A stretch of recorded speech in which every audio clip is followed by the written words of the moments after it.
అందరికీ నమస్కారం అండి. రమణ లేఖలు, వివరణలు, రమణ భాషణములలో ఇవి వివరణములు తెలుసుకుందాం మనం. ఓం నమో భగవతే శ్రీరమణాయ. ఇప్పుడు భగవాన్ రమణులని ఒకరు ప్రశ్న అడుగుతారు. ధ్యానించడానికి ఏదైనా స్థూల రూపం ఉండవలే అని అడుగుతారు. అలాగే నేను అని ధ్యానించడం ఎలాగా అని భగవాను రమణుల్ని ఇలా అడుగుతారన్నమాట. ఇప్పుడు భగవాన్ రమణులు సమాధానం ఇలా చెప్తారన్నమాట. మనం రూపాల రొంపిలో అంతగా దిగజారామన్నమాట అని అంటారు భగవాన్. అంటే భగవాన్ రమణులు చెప్తున్నది, రూపాలు ఒక్కొక్కటి రూపం ఉంటేనే ధ్యానించగలం, అది ఉంటేనే ధ్యానం సాధ్యమవుతుంది, లేదంటే అది సాధ్యం అవ్వదు అన్నట్లు అర్థం తెలుపుతున్నారన్నమాట మనకి ఇక్కడ భగవాన్. ధ్యానానికి కూడా స్థూల వస్తువు అవసరం అవుతుంది అని అంటారు భగవాన్. అంటే ధ్యానానికి స్థూల వస్తువు అవసరం లేదు, అంటే ఒక రూపం అవసరం లేదు అని అన్నమాట. మనం చేసే ధ్యానం అంటే మన చింతన దేని గురించో అదే చివరికి మిగిలేది అని అంటున్నారు ఇక్కడ భగవాన్. ధ్యానము ఇతర చింతనలను దిగత్రోస్తుంది అంటున్నారు భగవాన్ ఇక్కడ. అంటే ధ్యానం చేయటం వల్ల, ధ్యానంగా మనం మారటం వల్ల ఇతర చింతనలు లేకుండా ఉంటాము అని, వాటి నుంచి దూరం అవుతాము అని అంటున్నారు భగవాన్ రమణులు ఇక్కడ. ధ్యానం నీకు ఆవశ్యకమైనంత కాలం ఇతర ఆలోచనలు ఉండనే ఉంటాయి. నీవు ఉన్నది ఎక్కడ? ఉన్నావు గనక ధ్యానిస్తావు. ధ్యానం చేసేవాడే ధ్యాని. అతడు ఉన్న చోటనే చేయవలసి ఉంది. అంటే భగవాన్ రమణులు మనకి ఇక్కడ ఏం తెలుపుతున్నారంటే, మనకు ధ్యానం ఇంకా పరిపూర్ణంగా అలవాటు లేక ఆ ధ్యాన స్థితి మనకు పరిపూర్ణంగా మనకు తెలిసేంత వరకు మనకు ఆ చింతనలు అనేవి ఉండనే ఉంటాయి అంటున్నారు. అలాగే నీవు ఉన్నది ఎక్కడ? ఉన్నావు కనుక ధ్యానిస్తావు అంటున్నారు కదా. అంటే మనం ఉంటేనే ఈ ప్రపంచం ఉంటుంది, మనం లేకుంటే లేదు. అంటే మనం మెలకువలోకి వస్తేనే ఎక్కడ ఏమి జరుగుతున్నది అని మనం నిద్ర నుంచి లేచినప్పుడు మనకు తెలుస్తుంది కదా. ఆ విధంగా భగవాన్ రమణులు తెలుపుతున్నారన్నమాట. మనం ఉంటేనే మనం ఆ ధ్యానాన్ని ధ్యానిస్తున్నాము అని మనకు తెలుస్తుంది. కాబట్టి మనం ఉంటేనే ఈ ప్రపంచం ఉన్నట్లు, ఆ ప్రపంచం ఉన్నట్లు మనకు తెలుస్తుంది. కాబట్టి అలా భగవాన్ రమణులు ఇలా చెప్తున్నారన్నమాట. ధ్యానం చేసేవాడే ధ్యాని. ధ్యానం అతడు ఉన్న చోటనే చేయాలి అన్నారు కదా. అంటే అతడు ఉన్న చోటే అంటే మన హృదయ స్థానంలో మనం గుర్తించగలిగితే, ఆ హృదయంలో మనం నిలిస్తే అక్కడే మనం ధ్యానిస్తున్నాము, మనం అక్కడే లయం అవుతున్నాము మన హృదయ స్థానంలోనే అని మనకు తెలిస్తే అతడు ఉన్న చోటనే అని భగవాన్ రమణులు మనకు తెలుపుతున్నారన్నమాట. ఆ హృదయ స్థానం అనేది మనకు ఎరుకలేకి వస్తే, ప్రతి ఒక్కరికి ఆ హృదయం అనేది అందరికీ ఎరుకలోనే ఉంటుందండి. కాస్త మనం గుర్తించలేనంత మేరకు మనకు అది తెలియదు అంతే. అది మనం నిద్రించినప్పుడు ఎంత హాయిగా ఉంటామో, అది మనం మెలకువలో కూడా మన సాధన వల్ల కాస్త మనం దాన్ని పెంచుకుంటూ వెళ్తాం కదా. అంటే పెంచుకుంటూ వెళ్ళడం అనేది కాదు, కానీ మన సమస్యలు, వాటి చికాకులు ఏవైనా, మన చింతనలు, ఆలోచనలు తలపులు. భగవాన్ మాటలలో అయితే తలపులే ఆలోచనలు కదా. ఆ తలపుల్ని కాస్త కాస్త తగ్గించుకుంటూ, అటువైపు మన మనస్సు వెళ్ళకుండా చేసుకుంటూ, తగ్గించుకుంటూ అలా క్రమంగా తీసివేసుకుంటూ ఉంటే మనకు ఆ హృదయస్థానం అనేది అంటే మనకు ప్రశాంతంగా అనిపిస్తుంది చూడండి. ఆ ప్రశాంతంగా ఉన్న ఒక్క క్షణాన్ని మీరు దాన్ని పట్టుకోగలిగారనుకోండి, అదే హృదయ స్థానం. మనకిప్పుడు ఎంతో ప్రశాంతంగా ఉంది. ఆహా, భగవాన్ రమణులు చెప్పినది ఇదేనా అని ఒక్కసారి స్ఫురించిందా, ఇక మన ఆనందానికి అవధులుండవు. ఎందుకంటే భగవాన్ రమణులు అంటారు, ఒక్కసారి రుచి చూసినా ఇక మళ్ళీ దానికై రుచి కోసం తపిస్తారు అని అంటారనమాట భగవాన్ రమణులు. అంటే ఎంత హాయిగానో ఉంటుందన్నమాట ఆ హృదయ స్థానము, ఆ ప్రశాంతత. దాన్ని మనం ఎరుకలో మనకున్న గుణాలను, పూర్వజన్మ వాసనలను, వాటిని తెలుసుకుని, వాటిలో మనం ఇలా ఉన్నామని తెలుసుకుని, వాటి వాసనలను అంటే ఆ గుణాలను మనం తొలగించుకునే ప్రయత్నంలో ఆ స్థితి మనకు దొరికితే అంతకంటే మనకి ఇంకా సాధించవలసినది ఇంకా ఏమీ ఉండదు. మనకు ఏ డబ్బులు కావాలనుకున్నా, ఏ మేడలు కావాలనుకున్నా, ఏది కోరుకున్నా చివరికి ఆ ప్రశాంతత కోసమే కదా. ఆ శాంతి, ఆ ప్రశాంతతే, అదే ఆ పరమాత్మ అని మనకు భగవాన్ రమణులు ఆయన తెలిపే విషయం కూడా అదే. మనకు అది ఆ హృదయ స్థానంలోనే ఆ దైవం ఉందని, ఆ దైవమే పరమాత్మ అని, ఆ పరమాత్మే మనమే అని మనకు భగవాన్ రమణులు తెలుపటానికి ఆయన ఎంతో ప్రయత్నించి నేర్పించుతూ ఉంటాడు మన హృదయంలో నుంచే. ఇక్కడ భగవాన్ రమణులు ఇంకొక విషయం కూడా తెలుపుతారు. మనకు ఆ ధ్యాన స్థితి, ఆ హృదయ స్థితి అనేది మనకు తెలియాలంటే ఇక్కడ భగవాన్ రమణులు అంటారు, అది మనకు మామూలుగా భగవాన్ రమణులు చెప్పిన విషయం. మృతిలో, మూర్ఛలో, నిద్రలో అయత్నంగా అది మనకు జరుగుతూనే ఉంటుంది అని చెప్తారు భగవాన్ రమణులు. అయితే మృతిలో మనకి ఆ శాంతి ఎరుక ఉందని, మనం చనిపోయి వచ్చిన తర్వాత మనకి మరు జన్మకు తెలియదు కదా. అలాగే మూర్ఛ వచ్చినప్పుడు మనకి ఇలా ఉంది అనేది కూడా మనకు తెలియదు కదా. అంటే మనం ఇప్పుడు ఈ క్షణం మనకు అంటే నిద్రపోయినప్పుడు ఉన్న సుఖం అనేది ప్రతి ఒక్కరికి తెలుసు కాబట్టి, అది అందరికీ ఆ హాయి అనేది తెలుసు కాబట్టి, ఆ స్థితినే భగవాన్ రమణులు అయత్నంగా జరుగుతుంది అంటే మనం మెలకువలో ఉన్నప్పుడు కూడా నిద్రా స్థితిలో అంటే ఆ హాయిగా ఉండడం నేర్చుకోవాలని రమణులు మనకు తెలుపుతున్నారన్నమాట. దీన్ని మనం బాగా పట్టుకోవాలి సుమా. ఇలా కూడా చెప్తారు భగవాన్ రమణులు. అంటే మృతిలో, మూర్ఛలో, ఇలా నిద్రలో అయత్నంగా అని చెప్పుకున్నాం కదా.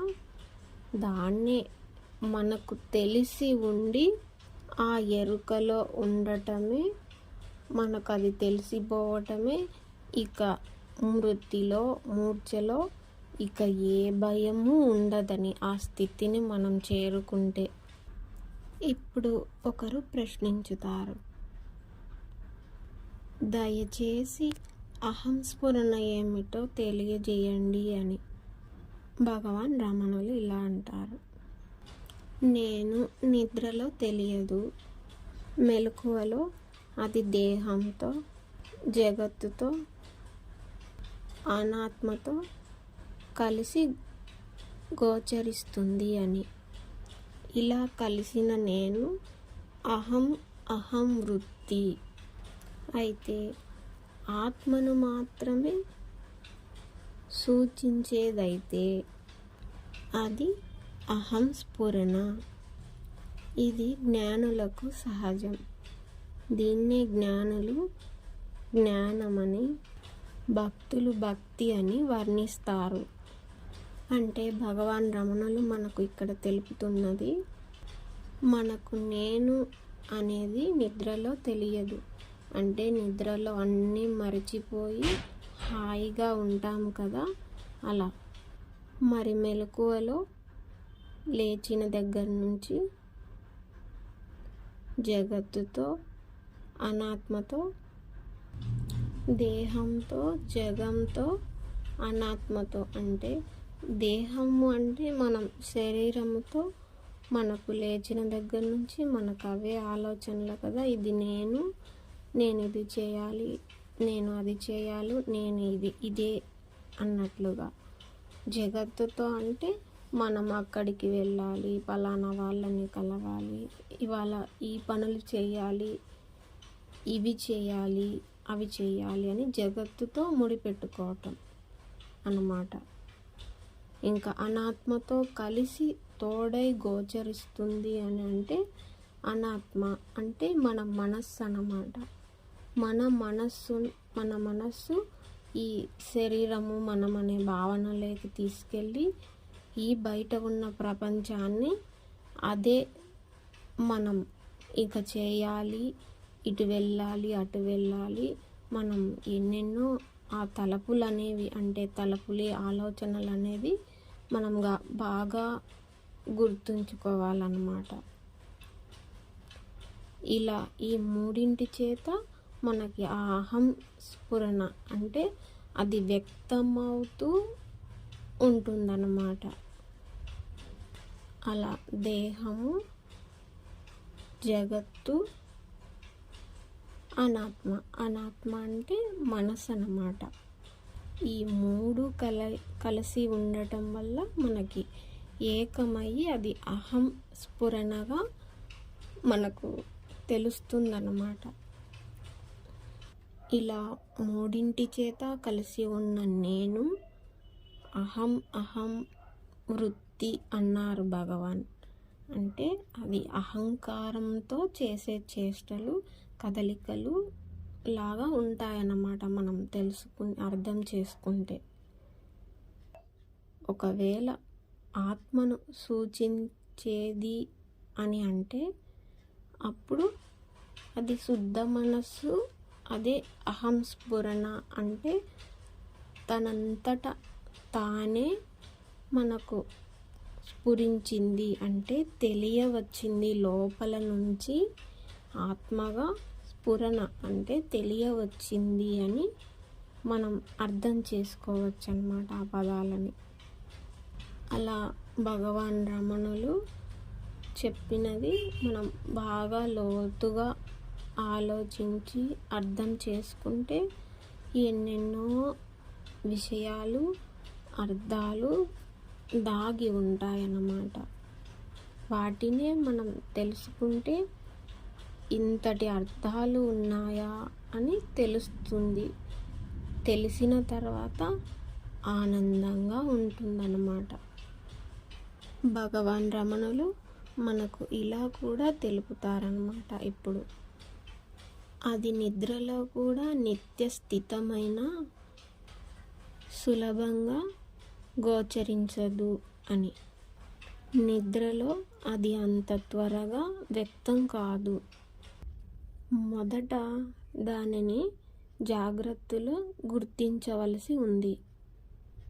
3 అవస్థలలో యథార్థ స్థితికి అదే ఆధారం. జాగ్రత్త అవస్థలోనే అన్ని యత్నాలు చేసి ఆత్మను ఇందే ఇప్పుడే కనుగొనవలే, అంటే కనుక్కోవాలి. 3 అవస్థలలో అబాధితమై అది నిరతంగా తెలిసేదని తర్వాత తెలిసే వస్తుంది, అనుభవానికి వస్తుంది. మనకు భగవాన్ రమణులు ఇక్కడ తెలుపుతున్నది ఏమని అంటే, మనకు నిద్రలో నిత్య స్థితమై ఉన్న ఆ సుఖము, ఆ హాయిదనము అది అంత త్వరగా వ్యక్తం కాదు అని అంటున్నారు. అంటే మనకు సహజంగా మనం మెలకువలో ఉన్నప్పుడు కూడా ఆ స్థితిని మనం త్వరగా తెలుసుకోలేము అన్నట్లుగా కూడా తెలుసుకోవచ్చు. అంటే సాధన వల్ల తెలుసుకోవచ్చు అన్నమాట. త్వరగా వ్యక్తం అవ్వదు అని అంటే మనకి ఎన్నో జన్మల వాసనలు అవి అడ్డుగా ఉంటాయి కాబట్టి అది అనేది మనకి వ్యక్తం అవ్వదు అన్నట్లుగా మనం తెలుసుకోవచ్చు. ముందుగా మనం జాగ్రత్తలో దాన్ని గుర్తించామనుకోండి, అది తెలిసి వస్తుంది మనకు ఆ 3 అవస్థలలో ఉన్నది అదే మనకన్నిటికీ ఆధారం. అంటే 3 అవస్థలకు ఆ సుశుక్తి అనే హాయి అంతా అదే ఆధారమై ఉంటుంది అని మనకు రమణులు ఇక్కడ తెలుపుతున్నారు. మన యథార్థ స్థితికి కూడా అదే ఆధారం, అంటే ఆత్మస్వరూపము అని అర్థం అన్నమాట, లేదా చైతన్యం అని కూడా అర్థం చేసుకోవచ్చు. మనం జాగ్రత్త అవస్థల్లోనే అన్ని యత్నాలు చేసి ఆ ఎరుకను తెలుసుకోండి అని రమణులు చెప్తే, అంటే మనం ఏది చేసినా మనం మెలకువలో ఉన్నట్టుగానే మనం ఎరుకతో ఉండగలిగే ఆ స్పృహ ఏదైతే ఉందో దాన్ని మనం ఎరుకతో అన్నింటినీ ఇది ఎందుకు, ఇది ఏమిటి, ఇది ఎలా వచ్చింది, దీనికి ఆధారం ఏమిటి అని మనం విచారణతో దాన్ని తెలుసుకుంటే, ఆ ఎరుకతో ఉండగలిగితే, అది జాగ్రత్తలోనే మనం తెలుసుకోగలిగితే, ఆత్మను ఇందే ఇప్పుడే కనుగొనవలే అని అన్నారు కదా. అంటే ఆ ఎరుకతో, ఆ విచారణలతో, ఎందుకు ఏమిటి అనే విచారంతో మనం దాన్ని అలా తెలుసుకుంటూ వెళ్తే, ఇందే ఇప్పుడే ఈ క్షణమే దాన్ని చేరుకోవచ్చు, అదిగా మనం మారవచ్చు అని భగవాన్ రమణులు మనకు తెలుపుతున్నారు అని కూడా అర్థం చేసుకోవాలి. మనం ఇక్కడ మనకు ఆ విచారణతో మనకు తెలిసి వచ్చినప్పుడు తర్వాత అదే ఆ 3 అవస్థలలో ఉన్నది, ఆ చైతన్యము అంతా ఒక్కటే అని మనకు తెలిసి వస్తుంది అని కూడా రమణులు మనకి ఇక్కడ తెలుపుతారు. ఆ విషయాన్ని మనకు బాగా ఆయన తెలిపే విషయాలన్నీ ఇవి ఈ మన తలపుల నుంచి, మనకి కష్టాల నుంచి, ఏవైతే ఉన్నాయో మనం పట్టి పీడిస్తూ ఉంటాయి కదా, మనకు ఎన్నెన్నో బుర్ర నిండా అవే ఆలోచనలు ఒకదాని వెంట ఒకటి వస్తూనే ఉంటాయి కదా, వాటిని తొలగించటానికే భగవాన్ రమణులు మనకు ప్రత్యక్ష దైవం అని మనం చెప్పుకొని ఆనందించి, మనకు ఒక గురువు ఉన్నాడని, మనకు వచ్చిన కష్టాలన్నిటిలో ప్రతి కష్టంలో ఆయనను తలచుకుని ఆయన చూపిన మార్గాన్ని మనం మనలో నిలుపుకుని ధైర్యం తెచ్చుకుంటే కష్టాల నుంచి సులభంగా కాకపోయినా కొంచెమైనా ఆయన ఆసరాతో మనం బయటపడగలము అని మనం తెలుసుకుంటే, ఆయన ఆశీస్సులు మనకెప్పుడూ ఉన్నాయని మనం అర్థం చేసుకుంటే, కష్టాల్లో కూడా ఆయన రమణులు మన చెంతే ఉన్నారని తెలుసుకోవచ్చు. అది మనకు అర్థమవుతుంది. మనం ఆయనతో ఎంత దగ్గరగా ఉన్నామో దాన్ని బట్టించి. అలా అర్థం చేసుకుంటే. అంటే రమణులు అంటారు కదా, ఆత్మ అంతటా ఉన్నది, లోపల బయట అని అంటారు కదా రమణులు. అలాగా ఆయన మనలో, మన పక్కన, మన చెంత అలా ఉన్నారు అని మనకు తెలుస్తుందన్నమాట. మన నమ్మకమే ఆయన రూపము అని మనం నమ్మినంత వరకు అండి. ఎవరి నమ్మకం ఉంటుందో అంత నమ్మకం కదా. అలా రమణుల నమ్మకం మేరకు నేను చెప్తున్నాను అన్నమాట ఈ వీడియోలో, ఆయన ఆశీస్సులతో. ఇప్పుడు ఒకరు ప్రశ్నించారు, విష్ణువు అవతారాల గురించి ప్రశ్నించారు. భగవాన్ రమణులు ఇలా అన్నారు, మొదట మన అవతారాలు ఏవో తెలుసుకుంటే తర్వాత ఇతర అవతారాలు తర్వాత తెలుసుకోవచ్చు. అంటే మనకు భగవాన్ రమణులు ఇక్కడ ఏం తెలుపుతున్నారు అని అంటే, విష్ణు అవతారాలు ఏ అవతారాలు అయినా సరే ముందు మన అవతారం ఏమిటి అని అంటే,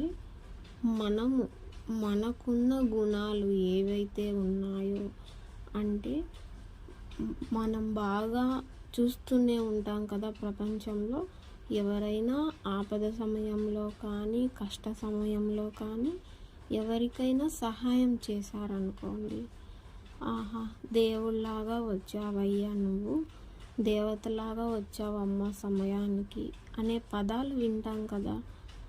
అలా విన్నప్పటికైనా ఆ చేసే ఆ సహాయ గుణమే దైవ గుణము, అదే దైవత్వము అన్నట్లుగా మనకు తెలుస్తూనే ఉంటుంది కదా.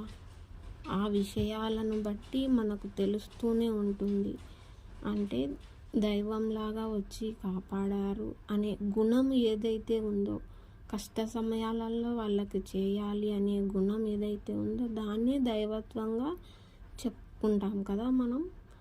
అలాగా మామూలుగా బాగున్న వారిని కూడా ఓడ్చలేని వారు ఉండొచ్చు, లేదా ఏదైనా లేనిపోని వాటిని సృష్టించి వాళ్ళకి అంటే అటువంటి వారికి కష్టాలు కలిగించేవారు ఉండవచ్చు.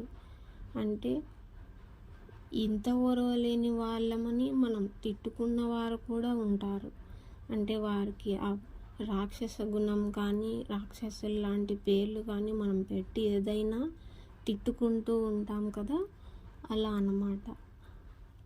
అలా మనం అనుకున్న దాన్ని, ఆ రాక్షస గుణము దాన్ని మనం చెప్పుకున్నప్పటికీ అలాంటి గుణాలుంటే, చెడు గుణాలుంటే దాన్ని రాక్షస గుణము, రాక్షసులుగా అని చెప్పుకుంటాం కదా. అలా మన అవతారాలు ఏమిటి అని అంటే, మనం ఎక్కడ ఉన్నాము, ఏం చేస్తున్నాము, మన గుణాలు ఏమిటి, గుణగణాలు ఏమిటి, మనల్ని మనం పరీక్షించుకుంటే ఆ దైవత్వం ముందు మనకు తెలియాలంటే మనం ఎలా ఉన్నామో మనకు తెలియాలి కదా.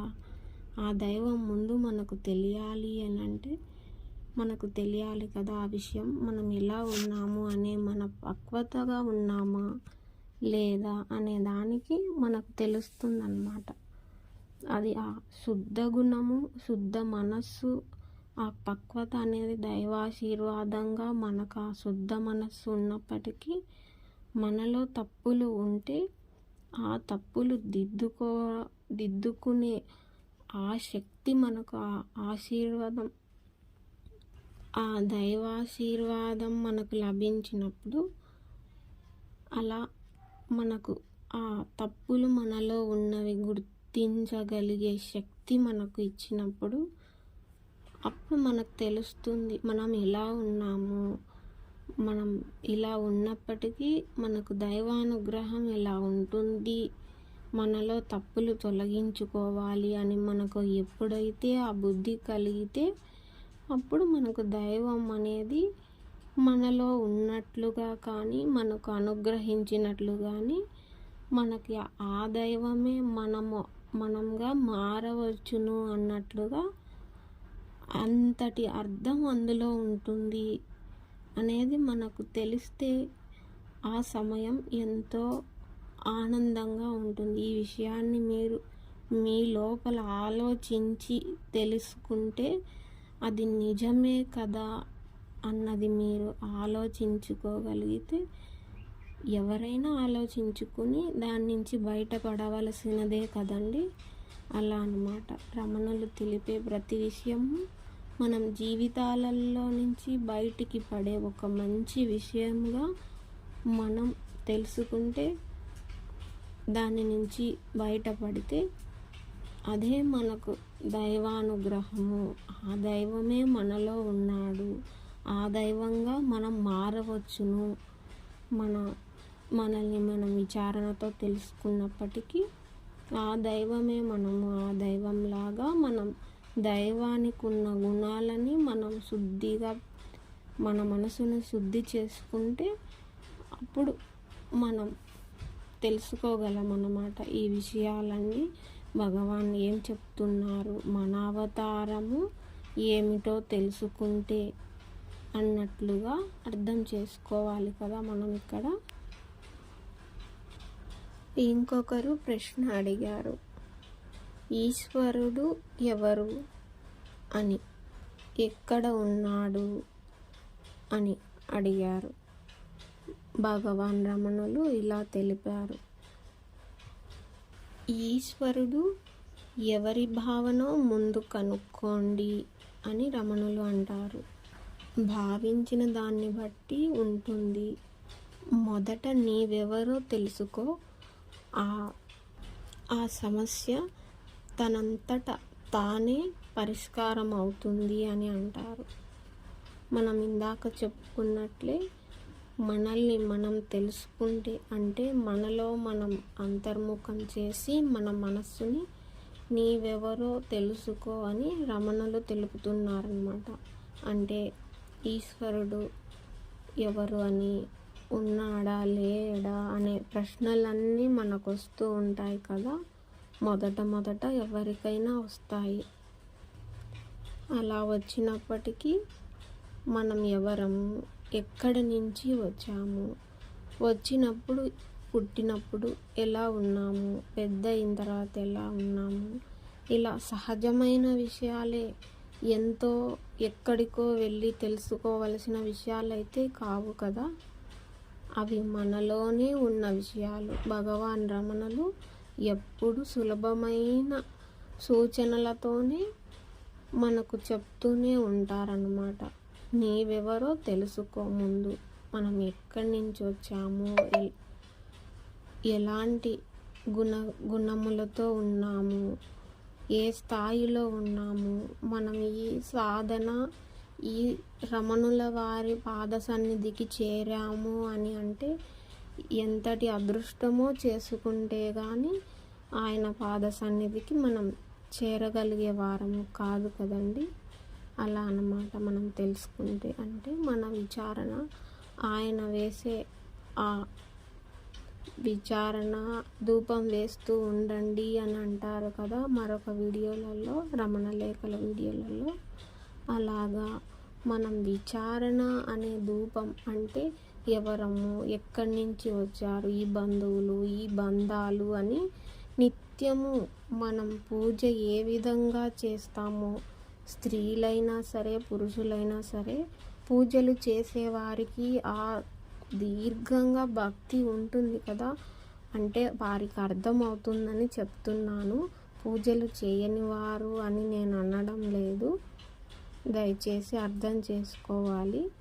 అంటే ఆ ధూపం విచారణ అనే ధూపం వేస్తూనే ఉండాలి అని అంటే మనం పూజ చేస్తే ఆ ఇండ్లు ఎంతో ప్రశాంతంగా చక్కగా ఆ ధూపం వాసనకు మనకి ఏ కల్మషాలు లేకుండా ఆ ఇంటితో ఎంతో పవిత్రంగా అనిపిస్తుంది కదా. అలాగా మనం విచారణ అనే ధూపం వేస్తూ ఉంటే మనకి ఆ తలపులు అనేటివి వస్తూ ఉన్న వాటిని తొలగించుకుంటూ మనం అలాగా విచారణతో చేస్తూ ఉంటే మనకు ఆ కల్మషాలన్నీ తొలగిపోయి నేను ఇది అనే స్పష్టతకి మనం రాగలం అన్నమాట. ఆ విచారణతో ఇది ఎందుకు, ఈ పని ఏ దానికి చేస్తున్నాను నేను, నాలో ఈ క్షణం ఇలా అనిపిస్తోంది అంటే పలానా చోటికి వెళ్ళాలని అనిపిస్తోంది, పలానా